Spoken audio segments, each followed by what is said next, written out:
കഥയിലത് ജീവിതത്തിലേക്ക് എല്ലാവർക്കും സ്വാഗതം.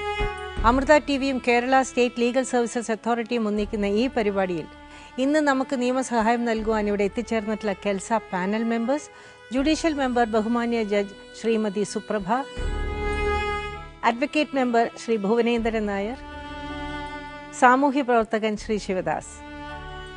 എല്ലാവർക്കും സ്വാഗതം.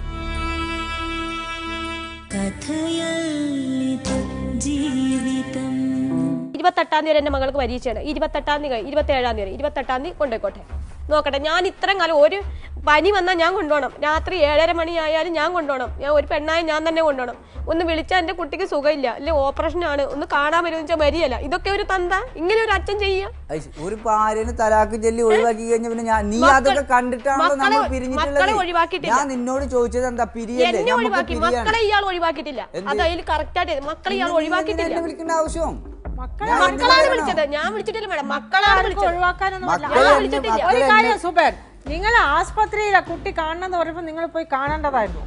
വണ്ടിയുണ്ട് മാഡം, ഒരു സ്കൂട്ടി ഉണ്ട്. ആ സ്കൂട്ടിയെ ഇയാടെ ഭാര്യ അറിയും, പേടിച്ചിട്ടാണ്. ഇയാടെ ഭാര്യ അറിയില്ല. വന്ന് കണ്ടുപോയി അത്ര മനസ്സമാ എന്റെ കുട്ടിക്ക് ഉണ്ടാവും. കുട്ടി ആ ഓപ്പറേഷൻ തിയേറ്ററിലേക്ക് പോകുന്ന വരെ കരഞ്ഞിട്ടാണ് പോയത്. ആ ഒരു വേദന വെച്ചിട്ട് ഇവിടെ വന്നിട്ട് ഞാൻ സംസാരിക്കാൻ കാരണം. അല്ല, അത് ശരി തന്നെയാണ് ഈ കുട്ടി പറയണത്. ഇനി വരാനിരിക്കുന്ന സംഭവങ്ങളും എന്റെ 2 പെൺകുട്ടികൾ, എന്റെ മക്കൾക്ക് പ്രായപൂർത്തിയാവും, അന്നേരം അച്ഛൻ വേണം. കല്യാണവും അന്നേരം അച്ഛൻ വേണം. മുസ്ലിം സമുദായത്തിൽ കല്യാണത്തിന് കൈപിടിച്ചു കൊടുക്കുന്ന അതൊക്കെ എനിക്കറിയാം. അതുകൊണ്ട് എന്റെ മക്കളോട് ഉപ്പ തന്നെയാണെന്ന് പറഞ്ഞിട്ട് തന്നെ ഞാൻ വളർത്തുന്നത്. ഞാൻ ഒരു വേറെ കല്യാണം കഴിച്ചിട്ടില്ല, എനിക്കതിന് പറ്റും. ഞാൻ കഴിച്ചിട്ടില്ല മേഡം. എന്റെ മക്കളെ വിചാരിച്ചിട്ട് എന്റെ മക്കളെ നോക്കി ഞാൻ ജീവിക്കുകയാണ്. ഞാൻ വേറൊരുത്തന്റെ കൂടെ പോകുമ്പോൾ എന്റെ 2 പെൺമക്കളാണ് എന്റെ കൂടെ വരുന്നത്. എനിക്കങ്ങനെ കൊണ്ടുപോയി നോക്കാൻ പറ്റൂല. എനിക്കങ്ങനെ വേറെ കല്യാണം കഴിച്ച് ജീവിക്കുകയും വേണ്ട. ഇല്ലെങ്കിൽ ഇയാൾ പറ്റും. ഇയാളുടെ മുസ്ലിം മതത്തിൽപ്പെട്ട മക്കളെ എന്റെ ഹിന്ദു മതത്തിലേക്കാക്കി ഞാൻ എന്റെ ചേച്ചിമാരുടെ കീഴിൽ ഞാൻ ജീവിക്കാൻ പോവാണ്. അത് ഇയാൾക്ക് സമ്മതമാണോ എന്ന് ചോദിച്ചു. ഇയാളുടെ മക്കളാണ്. അല്ലാതെ ഇയാൾ പറഞ്ഞ 1500 രൂപയും കൊണ്ടൊന്നും എനിക്ക് ഇവിടുന്ന് ഒപ്പിട്ട് പോകാൻ പറ്റൂല. പറഞ്ഞത് ശരിയാണ്. 1500 ഉൾപ്പെടെ കാര്യം പറഞ്ഞപ്പോ ഈ കുട്ടി ഒബ്ജക്ട് ചെയ്യാത്തതുകൊണ്ടാണ് നമ്മൾ പറഞ്ഞു കഴിഞ്ഞിട്ടുണ്ടെങ്കിൽ ഇപ്പൊ ഞാൻ എനിക്കൊണ്ട് കൊടുക്കാൻ പറ്റുന്നതല്ലേ എനിക്ക് പറയാൻ പറ്റൂ. ഞാൻ പറഞ്ഞില്ല 1500 റുപ്യയിൽ കുറയാണ്ട് ഞാൻ കൊടുക്കും. അതിന്റെ മുകളിൽ എന്ത് കിട്ടിയാലും അതിന്റെ മക്കൾക്ക് തന്നെയാണ്. അത് ഇയാൾ തരില്ല. ഇവിടുന്ന് എഴുതി ഒപ്പിട്ട പൈസ മാത്രമേ ഇയാൾ തരുള്ളൂ. ഒരു മിനിറ്റ് സുബേർ, ഞാൻ ചോദിക്കുന്നത് ഇങ്ങനെ ഒന്ന് ഇമാജിൻ ചെയ്ത് നോക്കൂ. കുട്ടികൾ നിങ്ങളുടെ കൂടെ ആണെങ്കിൽ നിങ്ങൾ അവരെ സ്കൂളിലേക്ക് ബസ്സിൽ വിടുവോ ഇല്ലയോ? നിങ്ങൾ പറഞ്ഞത് എനിക്ക് മനസ്സിലാവുണ്ടല്ലോ. എന്റെ സ്ഥിതി നിങ്ങൾ മനസ്സിലാക്കണം. കാര്യം നിങ്ങളുടെ സ്ഥിതി നിങ്ങളുടെ വീട്ടിൽ ഇവര് പറഞ്ഞ മാറ്റത്തെ ലെവല് നോക്കുകയാണെന്നുണ്ടെങ്കിൽ ഞാൻ നയിച്ച പൈസ ഈ കാര്യത്തിന് ചെലവാക്കാനുണ്ടാവുള്ളൂ. അതെന്തെങ്കിലും മനസ്സിലാക്കാത്ത? അല്ല സുബേർ, ഇതൊക്കെ നമ്മൾ ജീവിതത്തിൽ തീരുമാനങ്ങൾ എടുക്കുമ്പോൾ ഇതൊക്കെ കാണണ്ടേ? അതാണ് ഞാൻ ചോദിക്കുന്നത്. മക്കളുണ്ടോ നിങ്ങൾ ചിന്തിക്കണ്ടേ? എന്ത് ഞാൻ ഒരു എന്റെ ഉമ്മാനെ കാണാൻ വേണ്ടി പോയി പെങ്ങളെ കാണാൻ വേണ്ടി ഇതൊക്കെ ഒരു കുറ്റമാക്കി കണ്ടെടുത്തൊരു മനുഷ്യനെ സമാധാനം നിങ്ങളുടെ സൗകര്യാർത്ഥം ഒരു കല്യാണം കഴിച്ചു, ഒരു വേറെ കുട്ടികളുണ്ട്, എല്ലാവരെയും പോറ്റാൻ പറ്റുമെന്ന് നിങ്ങളും കൂടി ആലോചിക്കേണ്ടതായിരുന്നു. ആലോചിക്കാത്ത സ്ഥിതിക്ക് നിങ്ങൾ എന്തിനു വേറെ കല്യാണം കഴിച്ചോ, ഒരു കുട്ടിയോയി? അല്ല, ഈ കുട്ടി പറയുന്നത് ന്യായമായിട്ടുള്ള ഒരു ആവശ്യമാണ്. അല്ല സുബൈർ, 2000 സുബൈറിന് എത്ര മാക്സിമം കൊടുക്കാൻ പറ്റും? അല്ല, നമ്മളെ ഒരു ന്യായമായിട്ടുള്ള ഒരു ഞാൻ ഈ പറഞ്ഞ വാക്കിൽ ഞാൻ ഞങ്ങൾ പറഞ്ഞു തീരട്ടെ. ഞാൻ എന്താ പറയണെന്ന് വെച്ചാൽ, റീസണബിൾ ആയിട്ട് അവർക്ക് വരുന്ന കുട്ടികളുടെ മാത്രമായിട്ടുള്ള ഒരു ചെലവിനെ കുറിച്ച് നമുക്കൊരു ചെറിയ അസസ്മെന്റ് ഉണ്ടാവണം. എന്നിട്ടാണ് പുള്ളി എടുത്ത് ചെയ്യേണ്ടത്. മേ ബി പുള്ളി കുറച്ചുകൂടെ അധ്വാനിക്കേണ്ടി വരും, അല്ലെങ്കിൽ പുള്ളിക്ക് അവിടെ കുറച്ച് പൈസ കുറച്ചിട്ട് ഇവിടെ കുറച്ച് കൂടുതൽ കൊടുക്കേണ്ടേ വരാം. കാരണം ഈ കുട്ടികളാണ് ഇത്തിരി വളർന്നു വന്നിരിക്കുന്നത്, നല്ലവണ്ണം പഠിക്കുന്ന കുട്ടികൾ, നല്ലവണ്ണം അവർ പാട്ടുപാടും കവിത വളരെ ഇൻ്റലിജൻ്റ് കുട്ടികൾ. അപ്പം നമ്മുടെ സമൂഹത്തിനും കൂടെ അങ്ങനത്തെ കുട്ടികൾ തന്നെയാണ് വേണ്ടത്. അപ്പം നിങ്ങൾ കുറച്ച് കൂടെ കഷ്ടപ്പെട്ടാലും ആ കുട്ടികളെ വളർത്താനുള്ള ന്യായമായ ചെലവ് തന്നെയാണ് നമ്മൾ ചോദിക്കുന്നത്. ആ ന്യായമായ ചെലവ് നിങ്ങളുടെ മക്കൾക്ക് വേണ്ടിയിട്ട് കൊടുക്കണം. സ്കൂൾ ഫീസ് പറഞ്ഞു ഒന്ന് എത്ര രൂപയാവുന്ന സത്യസന്ധമായിട്ടുള്ള ഒരു ഇത് പറയൂ. മാസം ഒരാൾക്ക് 2500 രൂപ. സ്കൂൾ ഫീസാ ചോദിച്ചേ? അതന്നെ, ഒരു മാസമല്ല 3 മാസം കൂടുമ്പോ. ഒരു മാസം വണ്ടി പൈസ 1200 രൂപ കൊടുക്കണം. രണ്ടാളും കൂടെയോ? നോക്കാലോ. 1200 രൂപ വണ്ടി കാശ് രണ്ടാൾ കൂടെ, 3500 രൂപ. അല്ല, 2500 രൂപ ഒരാൾക്ക് 3 മാസം. ഓക്കെ, ഒരു ടേമിന് ടേം ഫീസ് 2000 രൂപ, 5000 രൂപ 3 മാസം കൂടുമ്പോ. അതിന് പുറമെ 1200 രൂപ per month as bus fees. 3 മാസം ആകുമ്പോൾ തന്നെ നമുക്ക് ഏകദേശം 5000 രൂപ രണ്ടുപേർ കൂടെ ആവില്ല. അപ്പൊ 3 മാസത്തേക്ക് 5000 രൂപയാവും.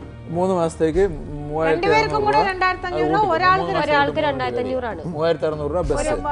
ഒരാൾക്ക് 2500. ഓക്കെ. പിന്നെ ഒരു ആവറേജ് ഒരു കൊല്ലത്തേക്ക് ഒരു ഡ്രസ്സ് എത്ര വേണ്ടി വരും? ഡ്രസ്സിന്റെ ഈ സ്കൂൾ ഫീസ് ഒക്കെ നോക്കുന്നത് ഡ്രസ് പിന്നെ അഡീഷണൽ വാങ്ങിച്ചു കൊടുത്തു. പാപ്പാക്ക് ചുമതലയുള്ളതാണ് മക്കൾക്ക് ഡ്രസ് എടുത്ത് കൊടുക്കല് കൊടുക്കാം. ഓക്കെ, അതിലേക്ക് വരണ്ട. സ്കൂൾ മാത്രമായിട്ട് നോക്കിയാല് ഒരു ഡ്രസ് സത്യമായിട്ടും മാഡം 2 പേർക്ക് ഒരു ഉടുപ്പ് കൊണ്ട് കൊടുത്തു. അതിനുശേഷം ഒരു വളയോ ഒന്നും കൊണ്ട് കൊടുത്തിട്ടില്ല. അത് ഞാൻ ചോദിക്കുകയും ചെയ്തു. അതിലൊരു ഷഡ്ഡി വരെ വെച്ചിട്ടില്ല. എന്റെ മക്കൾ ഷഡ്ഡി ഇടുന്നത് അതുവരെ വെച്ചിട്ടില്ല. ഇയാളുടെ ഉമ്മ ഇയാളും കൂടെ കൊണ്ടു തന്നു. ഫസ്റ്റ് ഇയാൾ കല്യാണം കഴിച്ച ഫസ്റ്റ് പെരുന്നാൾ, അതിനുശേഷം ഇയാൾ കൊണ്ട് തന്നിട്ടുണ്ട്. 2 കുട്ടികൾക്കും കൂടെ കൊടുത്തു. 1500 ഏകദേശം 3000 രൂപ രണ്ടുപേർ കൂടെ മാസം ചെലവാകും. 1500 രൂപ ഒരു കുട്ടിക്ക് സ്കൂളിലേക്ക് ചെലവാകുന്നുണ്ട് ഒരു മാസം. 2 കുട്ടികൾക്ക് 3000 രൂപ ചെലവാകും. അങ്ങനെയാണ്. അപ്പൊ 4500 രൂപ ഒരു മാസം തരണ്ടേ? അങ്ങനെയാണെങ്കിൽ 1500 രൂപ ഇവിടെ പറഞ്ഞതും ഇപ്പൊ നിങ്ങൾ പറഞ്ഞ മാതിരി കണക്കൂട്ടിയ പൈസ കൂടി ഒരു മാസത്തെ രൂപ മാസം ഏകദേശം ഒരു 3000 രൂപ വെച്ച് വേണ്ടി വരും. അത്രന്നെ കൊണ്ടുപോയി. ഞാൻ പകുതി ഓട് എടുക്കട്ടെ, ഓള് അധ്വാനിക്കുന്ന ആളല്ലേ, ഇതൊക്കെ കണ്ടിട്ടാണല്ലോ. ഇത് ഒരാള് ഒരു വീട്ടിൽ നിന്ന് ഒരു ഭർത്താവ് പറയുന്നതിൽ അർത്ഥമില്ല സുബേർ. എന്ത് 3000 കൊടുക്കാൻ പറ്റില്ല. 3000 രൂപ ഞാൻ എങ്ങനെ ഉടുപ്പിക്കാനുള്ള വരുമാനമില്ല. പിന്നെ ആഹാരമൊക്കെ വേറെ അല്ലേ, നമ്മൾ സ്കൂളിന്റെ മാത്രം പറയുന്നത്. ഞാൻ പറഞ്ഞ ഈ വർഷം കൂടി ഇംഗ്ലീഷ് മീഡിയത്തിൽ കുട്ടികൾ പോട്ടെ, ഗവൺമെന്റ് സ്കൂളിൽ ചേർത്തോട്ടെ. എന്നെ കൊണ്ട് പാകില്ല സാർ. എന്റെ കാര്യം ഞാൻ പറഞ്ഞ, ഞാൻ എന്ത് ചെയ്യണം? ഞാൻ സർക്കാർ ജോലിക്കാരെന്ന് ആകട്ടെ, ആകുമ്പോഴേ ഞാൻ അതിനനുസരിച്ച് ചെയ്യും. എനിക്ക് വേറെ ആർക്കും കൊടുക്കാനില്ല. എന്റെ പേരിൽ ഒരു ഉറുപ്പ്യ എന്റെ പേരിലുണ്ടെങ്കിൽ ഞാൻ ഇങ്ങനെയൊക്കെ ചെയ്യുന്ന ഒരാളാണ്. എന്റെ പേരിൽ ഒരു ഉറുപ്പ്യ, ഒരു പനി പിടിച്ചു വന്നാൽ ഞാൻ ഒരു ഉറുപ്പ്യ മരുന്ന് വാങ്ങാൻ എന്റെ കയ്യില്ലാത്തവരാ ഞാൻ. പിന്നെ നിങ്ങൾ കുട്ടിയെ കൊണ്ടുപോകാൻ 1500 ബസ് ഫീസ് പോലും ആവുന്നില്ല, സ്കൂൾ ഫീസ് കൊടുക്കണ്ടേ? അതെനിക്കറിയാം. 3000 രൂപ എന്നെ കൊണ്ട് ഒരു മാസം കൊടുക്കാൻ പറ്റില്ല. അല്ല, നിങ്ങൾ കൊണ്ടുപോയാൽ പിന്നെ എന്ത് ചെയ്യും?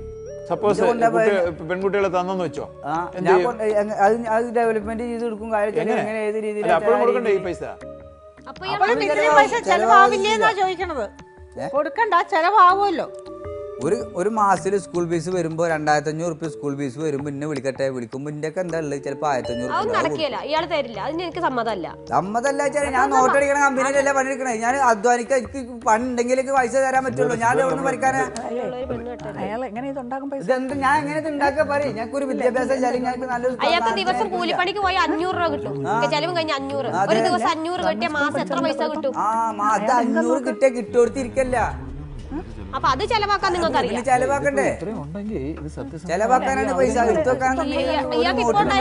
മരുന്ന് മേടിക്കാൻ ഇയാൾക്ക് അറിയാം. ഭാര്യക്ക് ഹോട്ടലിനെ അവള് ഭക്ഷണം കഴിക്കുള്ളൂ, അത് മേടിച്ചു കൊടുക്കാൻ അറിയാം. പിന്നെ ഉമ്മാനെ ഇയാൾ നോക്കലില്ല, പിന്നെ വാടക കൊടുക്കാൻ അറിയാം. അപ്പൊ ഈ മക്കൾക്ക് ഒരു മുട്ടായിയുടെ മുറി കൊടുക്കുന്നതിനൊന്നും പിന്നെ ഇയാൾക്ക് ഭയങ്കര വിഷമം. സ്കൂളിൽ പഠിക്കേണ്ട എങ്ങനെയാത്? എങ്ങനെ പോകും? എനിക്ക് എന്റെ മക്കളെ അവിടെ ഇവിടെ ഒക്കെ പഠിപ്പിച്ചാൽ എന്റെ വരുമാനം അതല്ലേ. നമുക്കെല്ലാം വലിയ വലിയ സ്കൂളിലൊക്കെ അവിടെ ഇവിടെ ഒക്കെ പഠിപ്പിക്കണമെന്നൊക്കെ ആഗ്രഹം കാണും. പക്ഷേ നമ്മുടെ വരുമാനം നോക്കിയിട്ട് നമ്മൾ ചെയ്യാൻ പാടുള്ളൂ. എനിക്കത്ര വരുമാനമില്ല. എനിക്കിഞ്ഞ് പേര് പറഞ്ഞ ഒരു മാസം ഒരു 15000 രൂപ കിട്ടും. നിങ്ങൾ കണക്കൂട്ടിക്കോളി.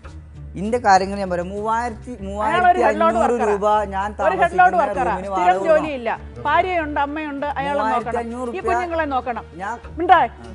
ഈ വരുമാനത്തിൽ നിന്നുകൊണ്ട് വേണം ഇതെല്ലാം നടക്കാൻ. നോൺ സോഴ്സ് ഓഫ് ഇൻകം എങ്ങനെ തീരുമാനിക്കണം പറ? ഈ 5000 എന്നോ 10000 എന്ന് പറഞ്ഞാൽ how can his earn it? 5000 ഒന്നും ഇയാളെ കൊണ്ട് കൊടുക്കാൻ പറ്റില്ല എന്നാണ് നമുക്ക് അറിയുന്ന കാര്യമല്ല. ഇപ്പൊ 3000 തന്നെ മാസം സ്കൂൾ ഫീസും ട്യൂഷൻ ഫീസും കൂടെ വേണമെന്ന് പറയുന്നു. പിന്നെ എന്തെല്ലാം ചിലവുകൾ മറ്റ് ഇതെല്ലാം കൂടെ ഈ റേറ്റിൽ കൂട്ടിപ്പോയാൽ how he can find the fund? അതുകൂടെ ആലോചിക്കുക. അയാൾക്ക് ഇപ്പോൾ വേറൊരു ഭാര്യയുണ്ട്, അമ്മയുണ്ട്, അയാളുടെ സംരക്ഷണം വേണം, ഈ 2 കുഞ്ഞുങ്ങളുടെ സംരക്ഷണം വേണം. അപ്പൊ ഇയാൾ എങ്ങനെയാണ് ആ കുട്ടികളെ കൊണ്ടുപോകാന്ന് പറയുന്നത്? അപ്പൊ അത് വെറുതെ പറയുന്നതാണ്. അതെ, കുട്ടികളെ കൊണ്ടുപോയിച്ചാൽ കുട്ടികൾ വന്ന് ഞാൻ എൻ്റെ ഉമ്മയുടെ അടുത്ത് നിർത്തും. എനിക്ക് കിട്ടുന്ന അനുസരിച്ച് എന്റെ ഉമ്മാക്കും കൊടുക്കും, എന്റെ ഉമ്മാക്ക് കിട്ടുന്ന അനുസരിച്ച് ഞങ്ങൾ ഞാൻ നോക്കും. എന്റെ ഉമ്മ പണിക്ക് പോകുന്നുണ്ട്, ഞാൻ പണിക്ക് പോകുന്നുണ്ട്. ഇയാളുടെ ഉമ്മ പണിക്ക് പോയിട്ടാ മാഡം ജീവിക്കുന്നത്. അതെ, അതിന് പണിക്ക് പോകണം. കാര്യം വെച്ചാൽ ഇന്റെ കഷ്ടപ്പാടുകൾ അറിയുന്നത് ഇപ്പൊ എന്റെ ഉമ്മയാണ്. വരുമാനം അനുസരിച്ച് ചെലവാക്കാൻ ആദ്യം പഠിക്കണം. വരുമാനം അനുസരിച്ച് ചെലവാക്കാൻ. കടം വാങ്ങിച്ച് നമ്മൾ കടത്തിലേക്ക് ചാടരുത്. ഇവിടെ ഗവൺമെന്റ് സ്കൂളിൽ പഠിക്കുന്ന കുട്ടികളും പഠിക്കുന്നുണ്ട്. ഞാൻ പറയും കൊല്ലം കൂടി പഠിക്കട്ടെ, എന്തെങ്കിലും അഡ്ജസ്റ്റ്മെന്റ് ചെയ്തൊരു കാര്യങ്ങൾ ഞാൻ ഇപ്പൊ എത്ര റുപ്യ ഏത് രീതിയിലാണ് കടം വന്നുള്ളത്, ആ കടത്തിലേക്ക് എന്തെങ്കിലും തരാൻ പറ്റുന്നുണ്ടെങ്കിൽ ഞാൻ അത് തന്നിട്ട് ആ വിദ്യാഭ്യാസ രീതി അവിടെ നിർത്തിയിട്ട് ഏതെങ്കിലും കാലത്ത് എന്റെ കയ്യിൽ പൈസ വരെ ഇംഗ്ലീഷ് മീഡിയം ഉണ്ട് ചെയ്യാന്നുണ്ടെങ്കിൽ ഇതുവിടെ ഈ കഴിഞ്ഞ ഇപ്പൊ ഇവിടെ വരുന്നതിന് തൊട്ട് മുമ്പുള്ള മാസങ്ങളിൽ എത്ര മാസമായി നിങ്ങൾ ഇയാള് പൈസ തരാനായിട്ട്? ഇയാള് ഒരു പിന്നെ സത്യസന്ധമായിട്ട് പറയണം. സത്യസന്ധമായിട്ട് തന്നെ പറഞ്ഞു, 1000 രൂപ ഒരു മാസം. അല്ല, അതല്ല ഞാൻ ചോദിച്ചത് എത്ര കാലമായി ഇയാള് മാറി നിന്നിട്ട് നിങ്ങൾക്ക് തനിയെ ഈ കുട്ടികളെ നോക്കണ്ടേ വന്നിരിക്കുന്നത്? 2 വർഷം കഴിഞ്ഞു. 2 വർഷം ആയി. ഈ 2 വർഷം ഏകദേശം ഇത്രയും തന്നെ ചെലവായിട്ടില്ലേ? ഉണ്ട്. ഇതെങ്ങനെയാ നടത്തിക്കൊണ്ടിരുന്നത്? എന്റെ വീട്ടുകാരന്റെ ചേച്ചിമാര് തന്നിട്ടാണ്. എന്ത് തരും? എന്റെ ചേച്ചിമാര് പഠിക്കാനുള്ള പിന്നെ തുക തരും. എനിക്ക് എപ്പോഴും ഒരു ആശ്രയിക്കാൻ പറ്റും. പിന്നെ എനിക്ക് തയ്ച്ചിട്ടും കിട്ടും. എത്ര ഉദ്ദേശം നിങ്ങൾക്ക് ചേച്ചിമാര് തരുന്നത് നിങ്ങൾ തച്ചതും കൂടെ ഉണ്ടാക്കുന്നുണ്ട്? ഒരു മാസം ഒരു 5000 രൂപ ഒക്കെ ഉണ്ടാക്കും ഞാൻ. അതുകൊണ്ടാണ് നിങ്ങൾ കഴിഞ്ഞു പോകുന്നത്. പിന്നെ ഞാൻ ഓരോ കുറി 10 രൂപ ഒരു ദിവസം 10 രൂപ വെച്ചിട്ടൊക്കെ കുറി കൂടിയിട്ടൊക്കെ തന്നെയാണ് ഞാൻ ഓരോന്ന് ചെയ്യുന്നത്. അങ്ങനെ ഒരു മാസം ഇത്ര പൈസ ആകുമ്പോൾ ഞാൻ അത് കുട്ടികൾക്ക് കൊടുക്കുകയാണ് ചെയ്യുക. അല്ലാണ്ട് എനിക്ക് പിന്നെ ഞാൻ ഒരു കടയിൽ പോയിരുന്ന് തയ്ക്കലില്ല, വീട്ടിലിരുന്ന് തന്നെയാണ് തയ്ക്കുന്നത്. അതിൽ നിന്നാണ് ഞാൻ ഇതൊക്കെ ചെയ്യുന്നത്. ബാക്കി വരുന്നതാണ് എന്റെ ചേച്ചിമാരോട് ചോദിക്കുന്നത്. ഈ സുബൈർ ഇതുവരെ സമ്പാദിച്ച 5 സെന്റ് വസ്തു ഉണ്ടായിരുന്നു. 5 സെന്റ് വസ്തു മക്കളുടെ പേരിൽ അയാൾ എഴുതി വെച്ച് കഴിഞ്ഞു. 4 സെന്റ്. ഈ ചെറുപ്പക്കാരനെ ഇത്രയും വയസ്സിനകം സമ്പാദിച്ച വസ്തു അത് മൊത്തം മക്കളുടെ പേരിൽ എഴുതി വെച്ച് കഴിഞ്ഞ് ഈ സർക്കംസ്റ്റാൻസസ് എല്ലാം നമ്മൾ ഒന്ന് അസസ് ചെയ്യണം. ഓക്കെ, നമുക്ക് ഇങ്ങനെ ഒരു തീരുമാനം എടുത്താലോ? നിങ്ങൾ കേട്ടല്ലോ, ഇപ്പൊ ഏകദേശം ഒരു 5000 രൂപ ആ കുട്ടി ഉണ്ടാക്കുന്നുണ്ട്. ഓക്കെ, അതിലെ ആ കുട്ടിക്ക് ഏകദേശം ഒരു 2000 രൂപ ചിലവുണ്ട്. ഈ നിങ്ങൾ ലൈലക്ക് ബാക്കിയുള്ള 3000 രൂപയാണ് അവരിപ്പോൾ സ്കൂളിലേക്കൊക്കെ വേണ്ടിയിട്ട് ചിലവാക്കുന്നതെന്നാണ് നമുക്കിപ്പോൾ മനസ്സിലാവുന്നത്. അല്ലേ? അത്യാവശ്യം പണി സ്ഥിരമാവട്ടെ കൊടുക്കാം എന്ന് അയാൾ ആദ്യമേ തന്നെ പറഞ്ഞു.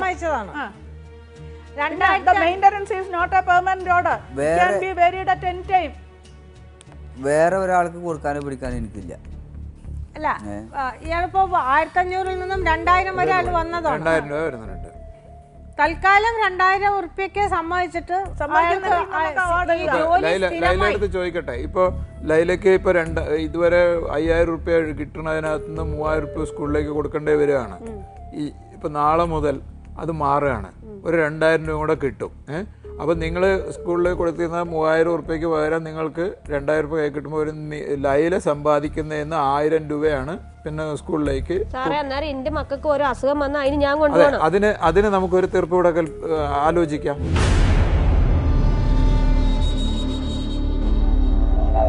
ഒരു 2000 രൂപ ഒരു മാസം കിട്ടിയിട്ട് എനിക്ക് എന്റെ മക്കളെ നോക്കാൻ പറ്റൂല സാറേ. അത് നീ ചിന്തിക്കേണ്ട കാര്യം. 2000 രൂപ എനിക്ക് കിട്ടി. ഒരു മാസം എന്റെ മോളെ കണ്ണു ഡോക്ടറെ കാണിക്കണം. ഡോക്ടർക്ക് തന്നെ 200 രൂപ ഫീസ് കൊടുക്കണം. ഞാൻ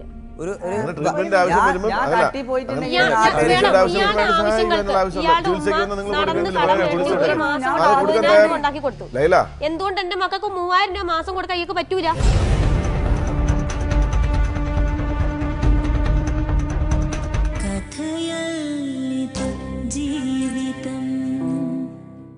മാസം എനിക്ക് 3000 രൂപ നോട്ടെ, അതിന് കഴിവ് ഇയാൾക്കുണ്ട്. എനിക്കില്ല, അതിന് കഴിവ് ഇയാൾക്കുണ്ട്. 3000 രൂപ എനിക്ക് മാസം കിട്ടിയാൽ മതി. അല്ല അത് ഇപ്പൊ നമ്മള് ഒരു എനിക്ക് അതിനുള്ള അല്ലെങ്കിൽ ഒരു കാര്യം ഇയാൾ കുട്ടികളെ കൊണ്ടുപോയിട്ട് ഇയാളുടെ ഉമ്മയുടെ കൂടെ നിർത്തി നോക്കിയോളാം.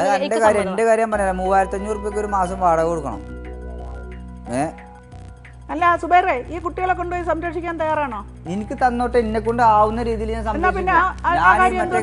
കൊടുക്കൊന്നും ഞാൻ പറയില്ല. എന്നെ കൊണ്ട് പറ്റുന്ന രീതിയിൽ 3 നേരം ഭക്ഷണം ഞാൻ കൊടുക്കും. ആ കുട്ടികളെ വിദ്യാഭ്യാസത്തിന്റെ ചെലവ് നോക്കും. ഇതിന്റെ ഇടയ്ക്ക് മുന്നേ ആശ്രയിച്ചിരിക്കുന്നവരും ജീവിക്കും. അത്ര തന്നെ. അല്ലാണ്ട് വേറെ ഞാൻ ഇത്രണ്ട് കൊടുക്കുക, അതൊന്നും ഒരു കാര്യങ്ങളും ഇല്ല. എന്റെ കാര്യം ഞാൻ തുറന്നു പറയും. അതിൽ വരുന്ന എന്ത് വിപത്തും ഞാൻ ഏറ്റെടുക്കും. എന്താണ് ഒരാളെ കൊല്ലാവുന്നതിൽ മാക്സിമം അങ്ങോട്ട് കൊന്നിട്ട് വീണ്ടും പിടിക്കുക. ഇയാളെ വെറുതെ കൊണ്ടുപോട്ടെന്ന്. അതെ, ഇയാടെ ഭാര്യ നോക്കൂല, ഇയാടെ ഉമ്മ. പലതും പറയരുതേ, ഞങ്ങള് ന്യായമായിട്ട് പറയാൻ വേണ്ടിട്ടാണ്. ഇയാടെ ഉമ്മാനെ ഒത്തിരി ഇഷ്ടമാണ്. ഇയാൾക്ക് എന്തേലും പറഞ്ഞിട്ട് കാര്യമില്ല. ലൈലല്ലേ പറഞ്ഞു അയാൾ ചിലവ് വേണ്ട കൊണ്ടുപോയിക്കൊള്ളുന്നുണ്ട്. ഇപ്പൊ പറഞ്ഞ കൊണ്ടുപോയി അങ്ങനെ നോക്കുന്നില്ലല്ലോ പറഞ്ഞു. പറയുന്ന വാക്കുകൾക്കൊക്കെ ഒരു വില വേണം കേട്ടോ. ചുമ്മാ എന്തെങ്കിലും ഇപ്പൊ പറഞ്ഞിട്ട് നാളെ തിരിച്ചു പറയാ, അല്ലെങ്കിൽ അപ്പഴേ അങ്ങനൊന്നും പറയാൻ പാടില്ല. ഇയാളുടെ കൂടെ നിർത്താതെ ഇയാടെ ഉമ്മയുടെ കൂടെ കൊണ്ടുപോയി നിർത്തുന്നത് എന്തിനാ? അത് നിങ്ങൾ അറിയേണ്ട കാര്യമില്ലല്ലോ. ഏറ്റവും സേഫസ്റ്റ് ആയിട്ടുള്ളത് ഒരു ഈർക്കലെടുത്തിട്ട് ഇപ്പൊ ഞാൻ കല്യാണം കഴിച്ച ഭാര്യ ഒരു ഈർക്കലെടുത്തിന്റെ മക്കളെ ചെക്ക് പറ്റില്ല. അപ്പോൾ ഇതേമാതിരി ഒരു വേദി ഓളുണ്ടാക്കും. അതിന് ആവശ്യമില്ല. എന്റെ തള്ള നോക്കും, ഇന്നെ നോക്കിയാൽ മാതിരി എന്റെ തള്ള നോക്കും എന്റെ മക്കളെ. ആ ധൈര്യമൊക്കെ ഉണ്ട്. ഞാൻ കുടിക്കണത് ഞാൻ കുടിച്ചിട്ടില്ലെങ്കിൽ അരിക്കണത് തിന്നാൻ കൊടുക്കും. എനിക്ക് കിട്ടുന്നത് വെച്ച് ഞാൻ അങ്ങനെ നോക്കും. അങ്ങനെ തന്നെയാണ് അന്യം നോക്കിയില്ലേ. ഞങ്ങൾക്ക് സമ്മതം. 27-ാം തീയതി പരീക്ഷ കഴിഞ്ഞ് 28-ാം തീയതി മക്കളെ കൊണ്ടുപോയിക്കോട്ടെ. ഇങ്ങോട്ട് തന്നാളെ മോളെ, ഞാൻ 2 കൈ കിട്ടി സ്വീകരിക്കും. എനിക്ക് ആ ഭർത്താവ് ഒരു പേടിയില്ല. എനിക്ക് ആരോഗ്യമുള്ളിടത്തോളം കാലം ഞാൻ അത് കുട്ടികളോട് സംസാരിക്കാതെ നമുക്ക് അങ്ങനെ പറയാൻ തീരുമാനം എടുക്കാനുണ്ട്. പക്ഷെ ലൈലയെ ഇങ്ങനെ ഒരു വാശിയാണ് പറയാ, വാശിക്ക് മാത്രമായിട്ട് കാര്യങ്ങൾ വാശിയല്ല സാറേ, വാശിയല്ല. ഒരു 2000 രൂപ ഒരു മാസം കിട്ടിയിട്ട് എനിക്ക് എന്റെ മക്കളെ നോക്കാൻ പറ്റൂല സാറേ. അത് നീ ചിന്തിക്കേണ്ട കാര്യം. 2000 രൂപ എനിക്ക് കിട്ടി. ഒരു മാസം എന്റെ മോളെ കണ്ണു ഡോക്ടറെ കാണിക്കണം. ഡോക്ടർക്ക് തന്നെ 200 രൂപ ഫീസ് കൊടുക്കണം ഞാൻ. ഇതൊക്കെ നീ പറഞ്ഞ കാര്യത്തിലൊന്നും ഒരു കാര്യമില്ല. കാര്യം ഇതൊക്കെ ചിന്തിക്കേണ്ട കാര്യങ്ങൾ. അതൊന്നും ഞാൻ ഇയാളോട് ചോദിക്കാറില്ല, പറയാറുമില്ല. ഒരു കുടുംബത്ത് ഇപ്പൊ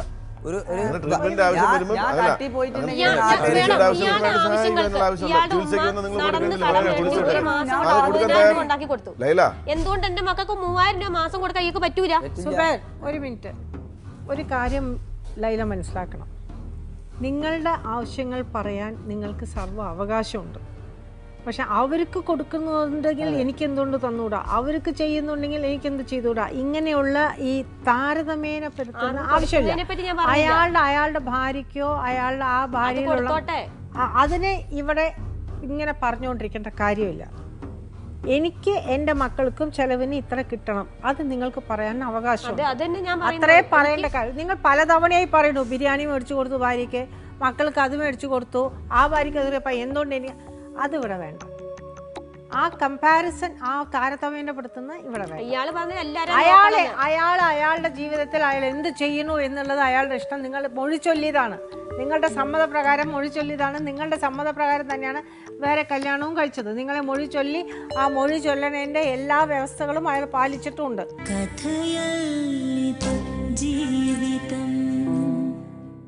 അയാൾ ഇപ്പോഴും നിങ്ങൾക്ക് ചെലവിന് തരാൻ തയ്യാറാണ്. അമൗണ്ടിൻ്റെ കാര്യത്തിൽ മാത്രമേ നിങ്ങൾക്ക് അതിലൊരിതുള്ളൂ. അയാളുടെ ഭാര്യയ്ക്ക് അയാൾ 20,000 30,000 ചിലപ്പോൾ ചെലവാക്കി.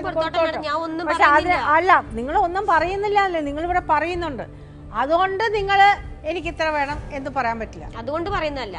അതുകൊണ്ട് അയാൾക്ക് ഭാര്യയ്ക്ക് ബിരിയാണി മേടിച്ചു കൊടുക്കാൻ പറ്റും, കുട്ടികൾക്ക് അത് ചെയ്ത് കൊടുക്കാൻ പറ്റുമെങ്കിൽ എനിക്ക് ഇത്ര മാസം തന്നു പറഞ്ഞില്ലേ.